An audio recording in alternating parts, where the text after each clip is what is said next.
Welcome to RM Studio. This is my man cave, but we are talking about animation and drawing, trying to get into Sheridan and putting together a portfolio. So I have a couple things from when I was trying to learn animation and the bouncing ball. I had to learn online, and that's something you might want to do as well. So this is part 2. Don't know if I'll do a part 3 or not, but I have some things I can show you. You'll need a portfolio. Don't get a small one, like 8 by 10, same size as printer paper.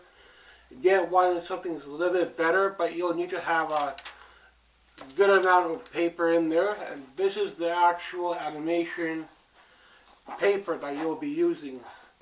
So the notes that I have when I was doing drawing, I'll flip through some of them, how you should be drawing if you're doing paper, shading, and this is how you're going to present your portfolios to your teacher for marking. And the exercises that they give you will be, if you could get animation paper, it will have hole punches on the bottom. So there will be in the middle there will be a round circle and a long shape and a long shape. Some will have different depending on the paper, but mostly this is the animation size. But you're going to be doing all your paper drawings. This is all I want to do with that, and learn the bouncing ball and stuff like that. But eventually you're going to get into digital, so you'll get away from paper after your first year. In most cases, this is like when I'm in art school and you want to learn animation. This is the animation paper, and sometimes it won't be hole punched, sometimes it will be hole punched. So luckily I'll still have this on hand. This is like a portfolio I could do when I apply to Disney. I could show them this portfolio of the artwork, and this is what I want to do. Go to Disney Park, sit there and just draw the characters and sell them for 20 bucks a piece or 40 bucks a piece on paper. That's what I wanted to do, not be an animator. I did want to learn animation a little bit. It was old school disc. The peg bar is missing from it, but it goes into a lightbox. You'll be doing this your first year with this, turning the paper, and paper is very messy. It's larger than 8 by 10, so don't use 8 by 10 paper. Use a sketchbook or use art paper and art supplies. Don't use a basic pencil. I put my first portfolio together when I was a little bit in high school or after, and I only did pencil. And after that, maybe a few years ago, I tried for fun, see what my mark would be, and only did pencil as well. You need to show more than pencil. We only do paper, lightbox for about a year before you go into tablets.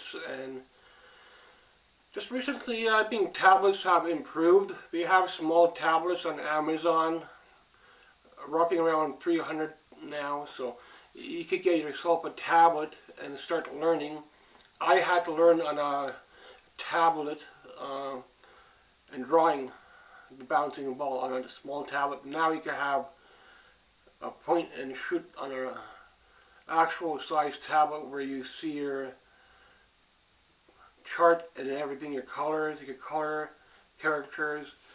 Either you're going to be doing characters or you're going to be making up characters. So I don't like making up characters. That's the only thing I don't like about Sheridan's animation, is you're forced to make up characters. Like for instance, you take a Star Wars figure and then you put on a dog head or something like that. on top of the figure. And I don't like that. That's the animation, but it's not my type of animation. Taking a wrestling figure, putting on a dog head. That's how Sheridan goes.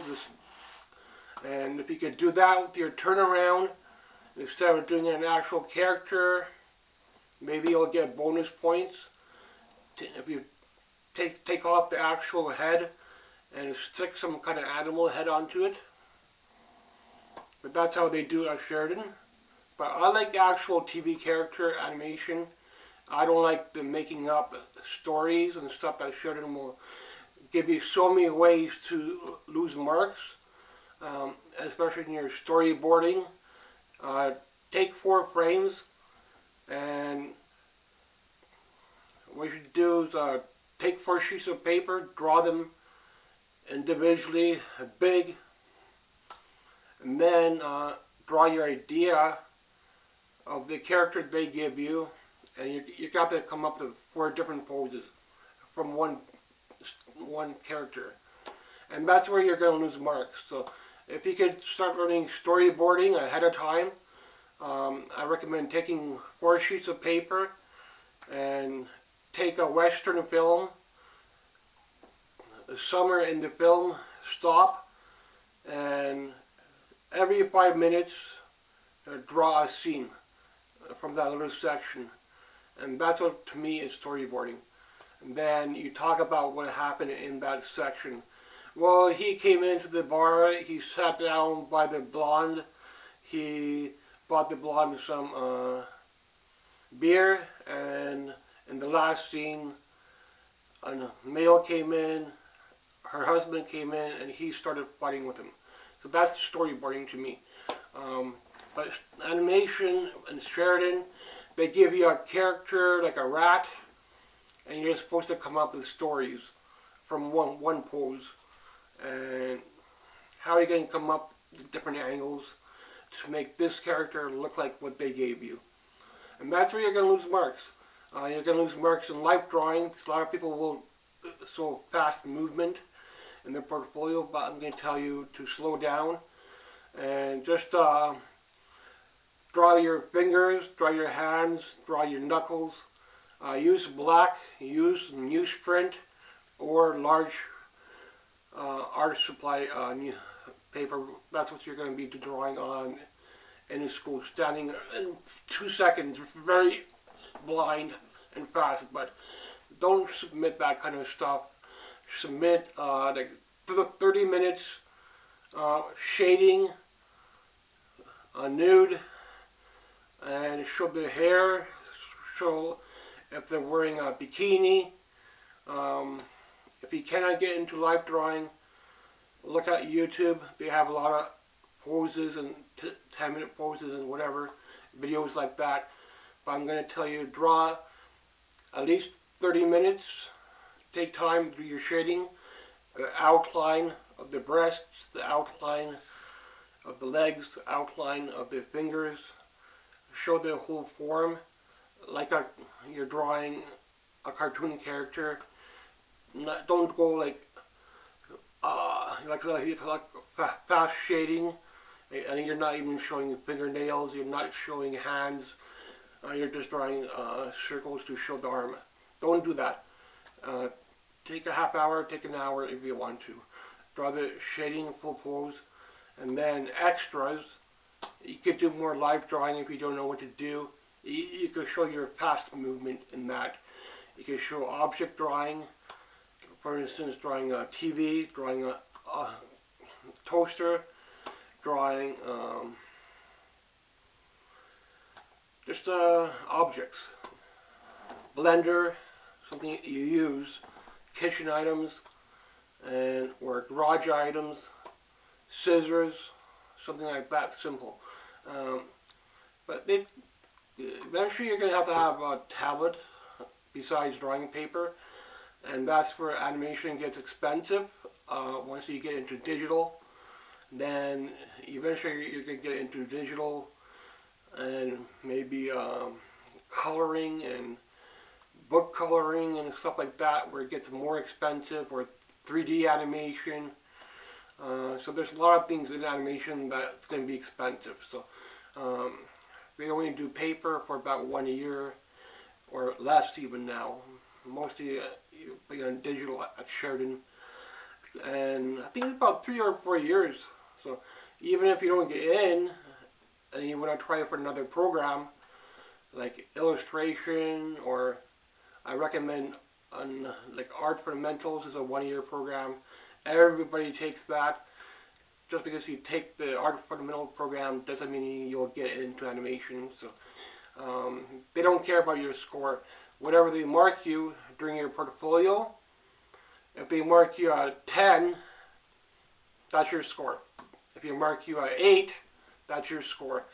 They don't care if you have 4 years of animation, if you have 5 years of art school, if you have 2 years of art school, if you're from high school, whatever that mark they give you out of 10, that's how you get in. So I recommend over the summer, practice your room drawing, practice drawing hands, go to the zoo, study animals, or go on YouTube, look for a zoo and draw animals. They're going to tell you, oh, go to a house and draw the animals. Animals move around like mental.